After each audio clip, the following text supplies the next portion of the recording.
চোখের পানি মুছতে মুছতে আজকে রান্না বান্না শুরু করলাম। আজকে ফ্রাইডে, একটু দেরিতে ঘুম থেকে ওঠার কথা ছিল, বাট ইনায়া ঘুম থেকে উঠে গিয়েছে, তাই আমারও আর ঘুম আসছিল না। হ্যালো এভরিওয়ান, আসসালামু আলাইকুম, কেমন আছেন সবাই? কিছু পাবলিক যদি আমার এই ভিডিও শুরুটা দেখে এত খুশি হবে যে ও মা, এই সংসারে তো আগুন লেগে গিয়েছে, তা না হলে কেন সাত সকালবেলা কাঁদতেছে। যাই হোক, এই কান্না আসলে সেই কান্না না, এই কান্না হচ্ছে পেঁয়াজ কাটার কান্না। হেল্পিং হ্যান্ড ছুটিতে আছে, আর আমার ভাগ্যটা এত খারাপ যে উনি যাকে বলে দিয়ে গেছে 1 মাস আসার জন্য, সে নিজেও অসুস্থ থেকে হাসপাতালে অ্যাডমিট, তো সব কাজগুলো আমাকেই করতে হচ্ছে। তো ভাবলাম আজকে যেহেতু ফ্রাইডে, বিকেলবেলা একটু বের হব, যদিও সেটা আর পরবর্তীতে হয় নাই কারণ বৃষ্টি সারা দিন। বাট এই উসিলাই হচ্ছে আমি একটু তাড়াতাড়ি ঘুম থেকে উঠে গিয়েছি, আর উঠে আমি আজকে রান্না বান্না বসিয়ে দিলাম। আজকে ভাবলাম যে সিম্পল রান্না করব, কারণ প্রতি ফ্রাইডেতে আমি বিরিয়ানি বা পোলাও কিছু একটা রান্না করি। আমি কিছু রান্না বসিয়ে দিয়ে ভাবলাম সকালে নাস্তা করি, তো ডেইলি তো পরোটা আর চা বা ডিম কিছু একটা খাই। আজকে কেন জানি পরোটা খেতে ইচ্ছে করছিল না।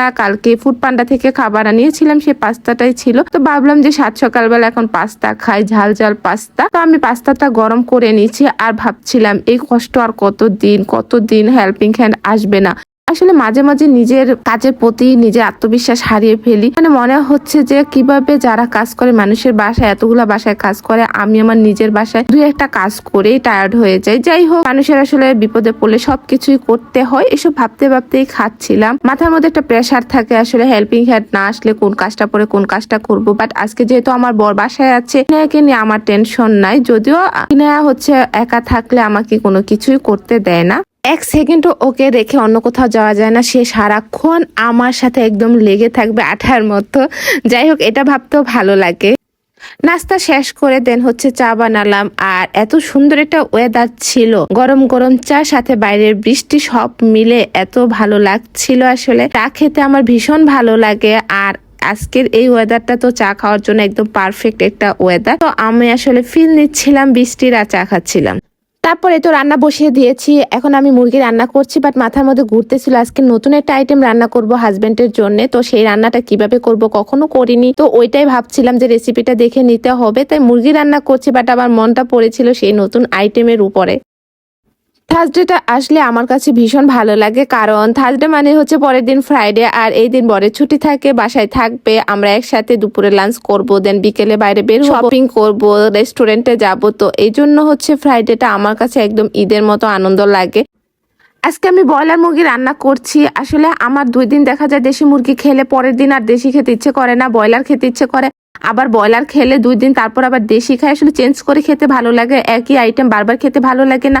বাট কিছু পাবলিক আছে খুব ফুটানি মারায়, তারা অন্যের বাসায় গেলে ব্রয়লার মুরগি খাবে না, বাট নিজের বাসায় যদি গেস্ট যায়, দেশি তো দূরের কথা ব্রয়লারও রান্না করে না। যাই হোক, তাদের পরের বাসায় গেলে খুব ফুটানি, এসব ফুটানিওয়ালা মানুষগুলার খুব বিরক্ত লাগে।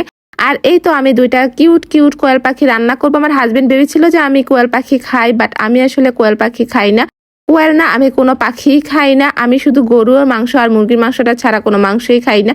যাই হোক, এই কোয়েল পাখি রান্না করার জন্য আমি রেসিপিটাকে ভালো করে দেখিয়ে নিয়েছি। কোয়েল পাখিটাকে আমি হলুদ, মরিচ আর লবণ দিয়ে ভালো করে মেরিনেট করে এখন তেলে ভেজে নিচ্ছি। যেহেতু ফার্স্ট টাইম রান্না করছি, ভাবছিলাম যে কিরকম হবে রান্নাটা। দেন আমি তেলের মধ্যে পেঁয়াজ কুচিয়ে দিয়েছি, আদা রসুন বাটা দিয়েছি, হলুদের গুঁড়া, মরিচের গুঁড়া আর লবণটা দিয়েছি। এটা একটু মাপ মতো দিতে হবে, যেহেতু আমি আগেও এটা ইউজ করেছি। আর এটাতে দিয়ে দিয়েছি টক দই। টক দইটা আসলে ফাটাতে সময় পাইনি, কারণ ফ্রিজ থেকে বের করেই দিয়ে দিয়েছি। তারপর এটাতে আমি আসলে এখন দুধ দিলাম, দুধের মধ্যে কিছুটা পানি মিশিয়ে দিয়েছি, আর দিয়েছি গরম মশলা। যাই হোক, আসলে ফার্স্ট টাইম রান্না করছি, খারাপ হলেও কিছু করার নাই। দেন আমি এই পোলাওটা রান্না করব। তো পোলাও রান্না করার আগে আমি পেঁয়াজের বেরেস্তা করে নিচ্ছি, কারণ পেঁয়াজের বেরেস্তাগুলো আমি সব কিছুতেই ইউজ করব আজকে, মাংস, পোলাও। তো পেঁয়াজের বেরেস্তা করার সময় তো খুব সাবধানে করতে হয়, কারণ 1 সেকেন্ডের 19-20 হয়ে গেলেই হচ্ছে পেঁয়াজটা কালো হয়ে যায়। বাট আজকে আমার পেঁয়াজের বেরেস্তাটা অনেক সুন্দর হয়েছে কালারটা। তারপরে তো আমার পোলাও রান্না কমপ্লিট হয়ে গিয়েছে, আর আমি এই পেঁয়াজের বেরেস্তাটা যেন নেতিয়ে না যায়, তাই এটার মধ্যে একটু চিনি দিয়ে তারপর মেখে রেখেছিলাম, একদম মসমস করছিল। তো এই তো পোলার উপরে আমি এটা ছিটিয়ে দিলাম। আর আমার কোয়েল পাখির রোস্টের অবস্থাটা সেই সুন্দর হয়েছে দেখতে। তো কোয়েল পাখির রোস্টের উপরে আমি পেঁয়াজের বেরেস্তাটা দিয়ে দিয়েছি, আর বাকি পেঁয়াজের বেরেস্তাটা আমি মুরগি মাংসের মধ্যে দিয়ে দিলাম। তো এই তো আজকে আমাদের দুপুরে রান্না বান্না এতটুকুই। আর এইভাবে একটা ফ্রাইডে শুরু হলো আমার চোখের পানি দিয়ে। যাই হোক, চোখের পানি দিয়ে আর শেষ হবে না, কারণ পেঁয়াজ তো আর বিকেলে কাটবো না। বাট আজকে বাইরেও যাওয়া হবে না, কারণ বাইরে বৃষ্টি হচ্ছে অনেক। তো সবাই ভালো থাকবেন, আল্লাহ হাফিজ।